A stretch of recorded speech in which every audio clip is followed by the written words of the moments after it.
Bonjour à vous ma gang de fous. Alors aujourd'hui nous allons partir une nouvelle série de vidéos qui sont bien sûr des nouvelles vidéos sur des procès, que ce soit des procès en cours, des procès passés, des conspirations, plein de sujets un peu controverses et un peu qu'est-ce qui est la vérité, qu'est-ce qui n'est pas la vérité dans cet événement-là un peu mystérieuse. Alors, c'est ça. Alors, des morts, des meurtres, des assassinats, et etc. Des enlèvements. Des procès truqués par la police ou par les témoins. Et toutes ces affaires-là vont être dans ces vidéos-là. Alors, première vidéo, nous allons parler du procès qui est présentement en cours depuis les années 80. Depuis 80. Ben, le procès ne date pas depuis 85, mais le sujet est en cours depuis 1985. Alors, c'est Stephen Avril et Brendan Daffy euh, qui sont accusés d'avoir tué une journaliste, photographe. Alors, ça se passe en Wisconsin. Je dirai pas le nom de la ville parce que j'ai la misère à chaque fois de le dire. Alors, je ne le dirai pas. Vous allez juste aller voir sur Google. Alors, ça se passe dans l'État du Wisconsin. Euh, en 1985, Steven Avil a été accusé d'avoir agressé sexuellement sur le bord d'une, on va dire, d'une espèce de plage. Euh, une dame qui est quand même une dame très respectée de la ville où Steven Avril habite, comme sa famille aussi, la famille Avril est, euh, est aussi Avery, pas je dis Avril, Avery est aussi une famille très respectée parce qu'ils ont beaucoup de commerce, c'est quand même euh, alors, c'était comme les deux familles un peu respectables de la ville. Plus respectable parce que la dame elle était quand même un peu plus dans un mode, dans le, on va dire, la communauté plus riche et les Avery sont dans une communauté plus pauvre. Alors, c'est ça là, un peu la différence. Alors, et comme les Avery sont un petit peu, bon, plus pauvres. Steven avait fait plus jeune des petites arrestations et tout ça. Bon. Alors, c'est ça. Fait que là, en 85, Steven a été arrêté pour avoir agressé cette dame. Euh, ben, une dame. Et tout ça. Et avoir fait plusieurs ben toutes les qu'est-ce qui se passait autour, les autres viols qui se passaient dans cet état-là à cette époque-là. Et en 4 ans, et c'est ça. Fait que là, il a été arrêté pour ça. Fait qu'il a 18 ans de prison. Alors, en 83, 2003, excusez-moi, il a été acquitté parce avec les procès et tout ça, ils ont pu montrer, et avec la technologie aussi, l'ADN et plein d'autres technologies, que euh, Steven n'était pas sur place et qu'il était innocent et que c'était un autre homme, un Alan, j'ai oublié le prénom, qui était là-bas. Euh, Grigory, excusez-moi, je viens de le trouver. Grigory Allen, qui était un homme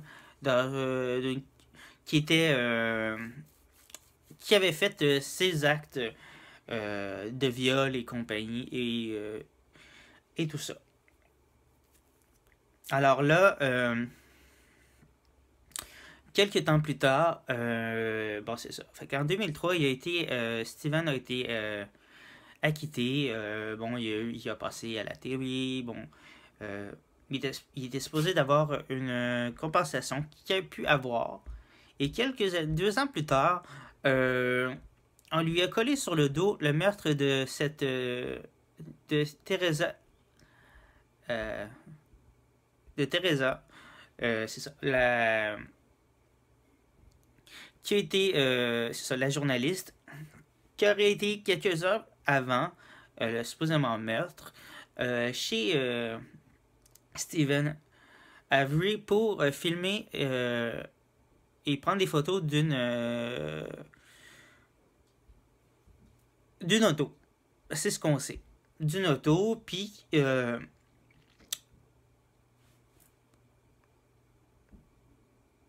c'est ça, c'est pas mal ça qu'on sait.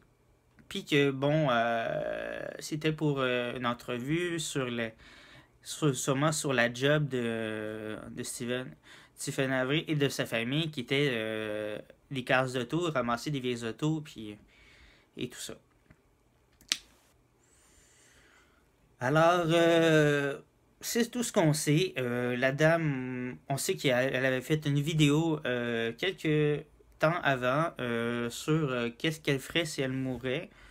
Euh, Étrange quand même. Pourra parler d'une vidéo quelques temps avant son supposément meurtre. La façon qui arriverait si elle mourait et tout ça, c'est un peu étrange. Euh, c'est ce on nous montre dans les documentaires sur le sujet. Présentement, je vous parle vraiment d'un sujet que j'ai vu et que j'ai regardé beaucoup. Il y a un documentaire sur Netflix que la photo qui va être sur la miniature, c'est la photo du documentaire Netflix. Je mettrai aussi dans la description la source justement de cette vidéo. Alors, c'est ça. Alors, c'est tout ce qu'on sait au début. C'est que, bon, elle a été voir Steven. Euh, Puis, après ça, bang, elle se fait tuer. Et il retrouve le taux. Ok, c'est ça. Fait que là, Steven se fait arrêter une deuxième fois pour ce meurtre. Euh, et tout ça. C'est sûr qu'encore, cette fois-ci, il accuse les gens du premier procès d'avoir trafiqué les preuves, qu'il n'a jamais fait ça, et il comprend pas. Euh, Toutes les preuves qui ont été mises, on comprend très bien que c'est une crosse policière et du comté où ce qu'il vit, au Wisconsin, qui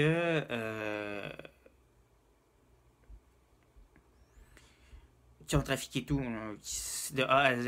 Il n'y a rien de vrai dans tout ça. C'est complètement absurde. Puis que même euh, le jury croit que c'est Steven et Braden Daffy qui ont fait ce meurtre-là. C'est complètement ridicule. C'est vraiment, mais vraiment ridicule. Euh, je comprends pas qu'ils ont pu, avec toutes les preuves qui ont été montrées, euh, puis tout ce qu'on sait depuis en 2005 quand même, et même aujourd'hui, parce que le dernier procès qu'il y a eu, c'était en 2013, je crois. Alors, quand même, faut pas être cave. Mais je trouve qu'il y en a qui l'ont été. Alors, c'est ça. Alors, la journée, le temps de l'arrestation, bon, ils ont fait une fouille pendant une semaine de temps, ils n'ont rien trouvé. Aucune preuve que Steven et ou Brandon auraient tué Teresa. Alors, c'est ça. Quelques semaines plus tard, ils refont une fouille et bang, ils trouvent une auto. Ils trouvent l'auto de Teresa dans la case de Steven. Et ils trouvent dans la chambre les clés de l'auto, du sang de Steven dans l'auto, des douilles de balles dans écrasées avec du sang supposément de Teresa dans le garage. Ils trouvent les cendres et des ossements de Teresa dans un fosse à feu. Et tout ça, tout d'un coup, là, beding badang, puis pendant une semaine de temps qu'ils ont fait les fouilles médiculeuses, ils ont jamais vu ça. Puis que toutes ces choses-là se voyaient. C'est comme impossible, là. Je peux pas comprendre que des clés qui sont sur le bord d'une commode, tout d'un coup, on peut les voir. Des douilles qui sont... Pendant une semaine de temps, ils ont fait des fouilles, puis ils ont jamais vu ça, puis c'était placé comme ça, à côté des pantoufles, puis c'était très visible, là. Allô, là. S'il vous plaît, le jury, là, vous êtes cave, là.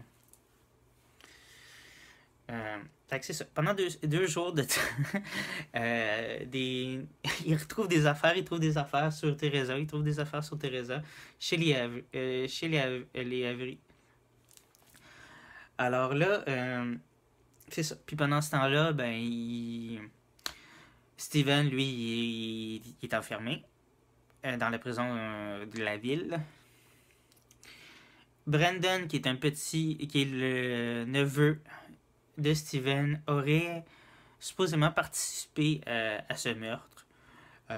Ils l'ont placé comme témoin, comme suspect secondaire dans l'événement parce qu'il aurait, selon les dires, été voir un feu chez son oncle Steven et avoir c'est ça, déplacer des meubles. Ça, c'est sa version. Ça, je vous donne sa version finale. Après ça, je vais vous donner sa version policière qui a été donnée. Alors, lui, ce qu'il aurait fait, c'est ça, c'était le temps de l'Halloween. Et il aurait visiblement été chez son oncle faire un feu et ramasser des choses qui étaient autour du terrain que Steven voulait faire brûler. Et c'était ça le feu. La fosse à feu où il aurait retrouvé des ossements de Teresa. Alors, c'est ça. Ça, c'est sa version. Et c'est ça. Puis il avait parlé avec sa mère. Il avait joué avec des jeux vidéo et tout ça. C'est un enfant de 16 ans, typiquement un peu retardé. Je veux dire, avec un QI en bas de la moyenne, puis qui aurait eu besoin d'aide. Puis facile de lui faire dire des choses. Alors là, quand même, un policier, quand même capable de voir que la personne est pas toute là, puis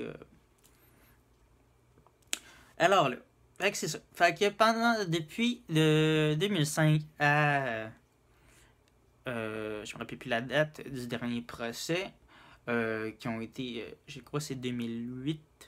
Ils ont, en 2005, ok, on va rester en 2005. Je sais que je vais à gauche puis à droite, ça c'est moi, c'est dans ma tête. Ils lui font dire, puis on voit très bien sur les vidéos, que ce soit les interrogations, pas les interrogations, les les entrevues filmées par la police ou les entrevues par l'aide du premier avocat de Brandon, que la police lui mette des mots dans la bouche ou par écrit, euh, lui font dessiner des choses, comment il aurait tué Teresa, euh, comment il aurait fait ce qu'il a, qui était là, comment, puis tout ça. Alors, là, il aurait supposément, selon l'enveloppe de l'événement, que la police lui a fait dire et a fait que l'aide de l'avocat, le premier avocat qui croyait Brandon coupable, puis c'était vraiment arrangé par les policiers, puis ça paraissait très bien parce qu'il parlait avec les crasseurs, je vais les appeler de même. C'est ça. Puis même la façon que le supposément inspecteur aide au premier avocat a agi, c'était évident que c'était une grosse conspiration de mettre ce jeune homme-là accusé d'un meurtre qu'il n'avait pas fait. Alors, c'est ça. Cette personne-là lui fait dessiner que Teresa était attachée au lit de Steven. Bon, il l'aurait agressé. Steven lui aurait dit de l'égorger avec un couteau. Après ça, bon, ils ont vu qu'il était encore en vie. Il aurait tiré des balles dans la tête, dans le corps. Et après ça, l'aurait brûlé dans la fosse à feu.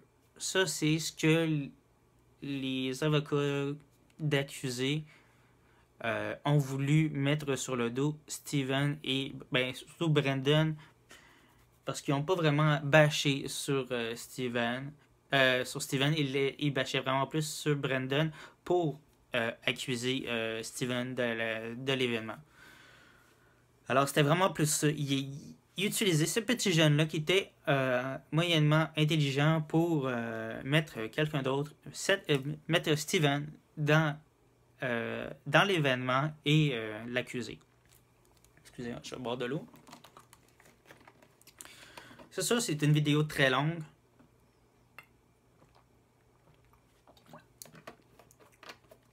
Alors, vous allez pouvoir l'écouter en deux parties. Regardez. 18, ok, je vais mettre une pause ici. Alors, là, c'est ça. Alors, ils ont placé l'événement de cette façon-là.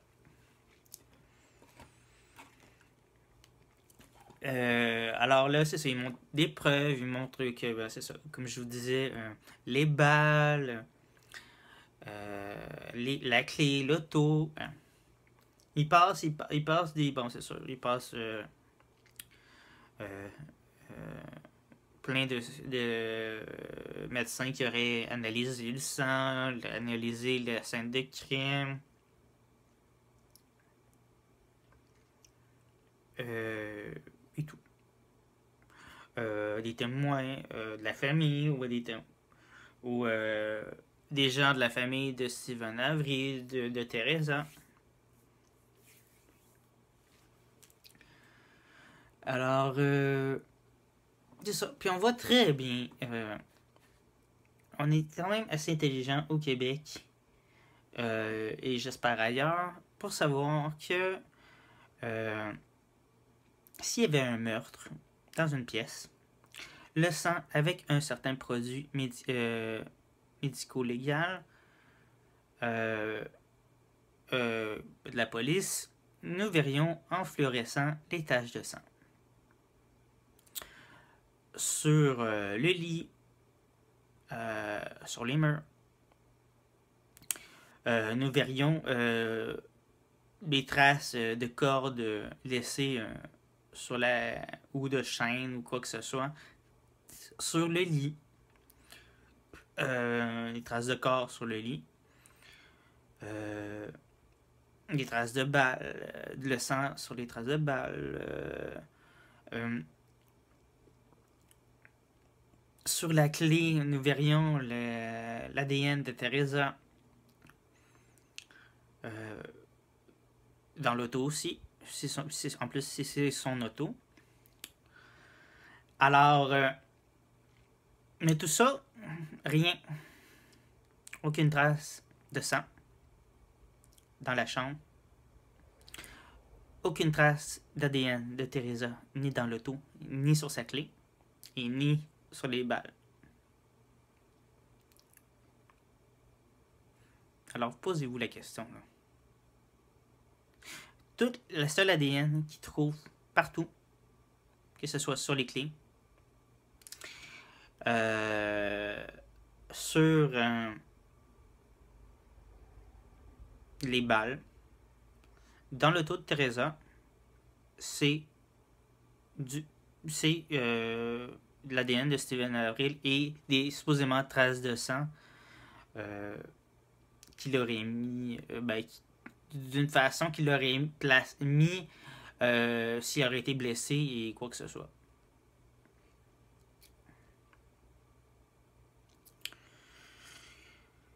Alors,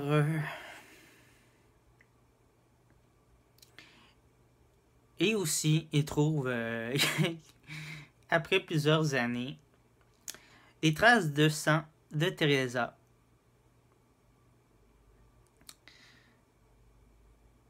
dans l'auto, la dite auto de Teresa. Étrange, pareil. Il trouve, c'est ça, il trouve quelques années plus tard, dans le coffre de l'auto, des traces que Teresa aurait été placée dans son coffre d'auto. Et après ça, déplacée, j'imagine, brûlée.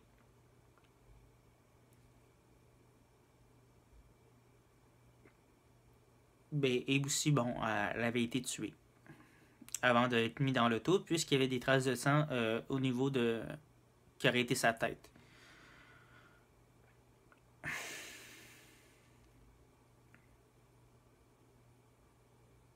Pensez-y un peu. Steven Avril a une maison. La fosse à feu est en arrière. Aurait-il vraiment besoin de mettre Teresa dans son auto, dans l'auto de Teresa, la déplacer,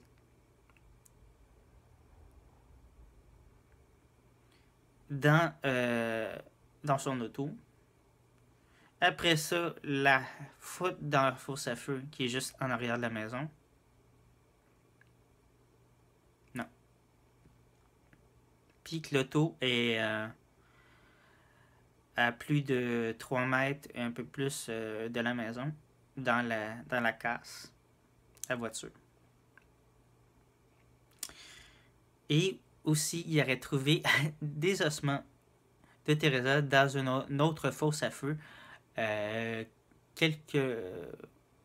dans un coin plus loin de chez Steven Avery. Alors, posez-vous la question. C'est évident que la personne qui a tué Teresa a tué Teresa dans un lieu où il y a du sang partout de Teresa. Où il y aurait des balles. Où il y aurait les traces de Teresa dans un feu.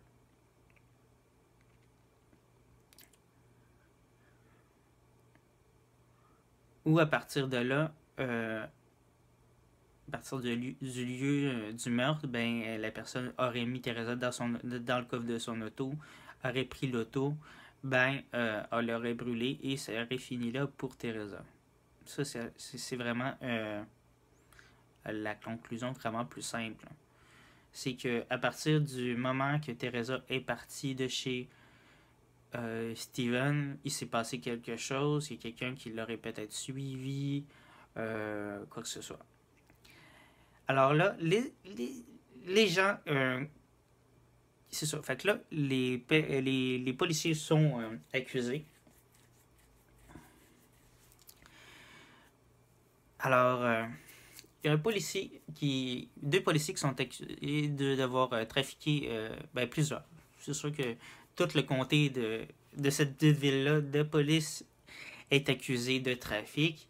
On nous pointe un policier, un agent et plusieurs personnes qui auraient déplacé ces choses-là,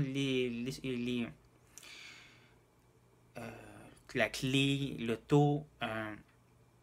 En réalité, que ça aurait été eux qui auraient fait le meurtre puis qui auraient déplacé les objets. Ben, entre parenthèses, qui auraient fait le meurtre et qui auraient déplacé les objets chez Steven pour l'accuser une deuxième fois parce qu'ils veulent pas que le comté paye la somme de 450 000 qu'il lui offre pour avoir passé 18 ans de prison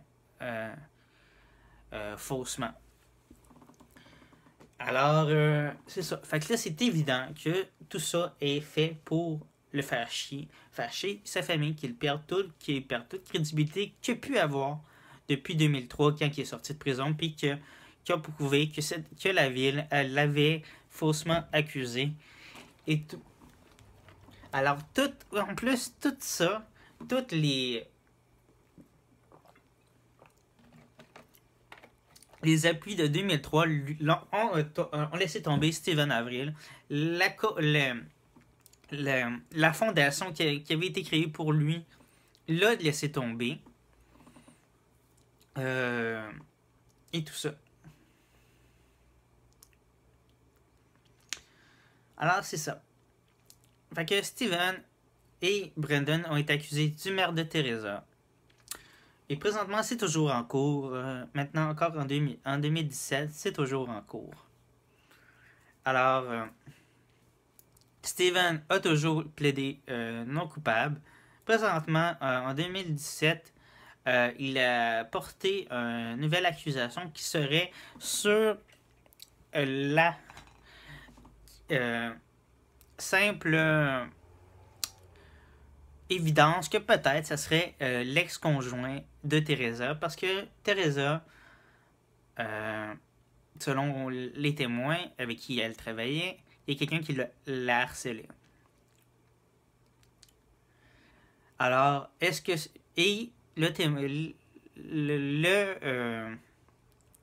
l'ex-conjoint était aussi le premier à vouloir faire une recherche du corps de Teresa, tout étrangement chez les Avery. Alors, et c'est là que tout a commencé. Alors, a-t-il été payé? Non, excusez-moi. A-t-il été payé par des gens de l'État du Wisconsin pour accuser Avery de son propre meurtre qu'il lui a commis, et on le faisait taire. On accusait Steven Avery à la place, et lui, il s'en tirait avec rien parce qu'on accusait quelqu'un d'autre. Alors, c'est ça un peu présentement qui se passe. Beaucoup des gens qui ont accusé Steven Avery commencent un peu à être tassés, accusés de choses. Il y en a qui sont toujours en poste, puis ils font encore sûrement leur job de policier, de procureur et compagnie, mais qui c'est des crosseurs.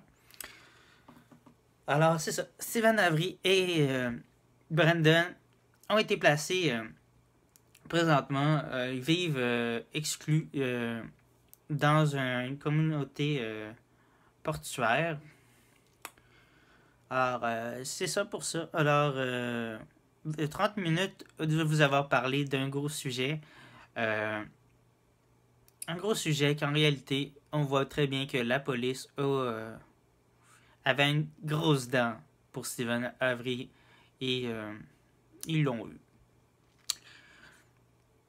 et peut-être le jury, puisque le jury était de la ville, était très au courant de ce qui se passait, ont pu aussi être mêlés à tout ça. Alors, je vous propose d'aller écouter le documentaire sur Netflix et vous donner en même temps votre pensée sur le sujet. Me dire si vous pensez que Stephen Avery et Brandon sont vraiment fait l'acte de tuer Teresa ou s'il est vraiment non coupable et comment vous pensez que la police a agi contre Stephen Avery et sa famille pour dépouiller sa famille de toute ressource et d'avoir utilisé Brendan Daffy pour accuser à tort Steven. Alors, j'attends vos commentaires sur la vidéo en bas. N'oubliez pas de notifier la vidéo pour les autres vidéos qui s'en viennent et bien sûr de vous abonner. Alors, à bientôt pour une autre vidéo. Bye bye.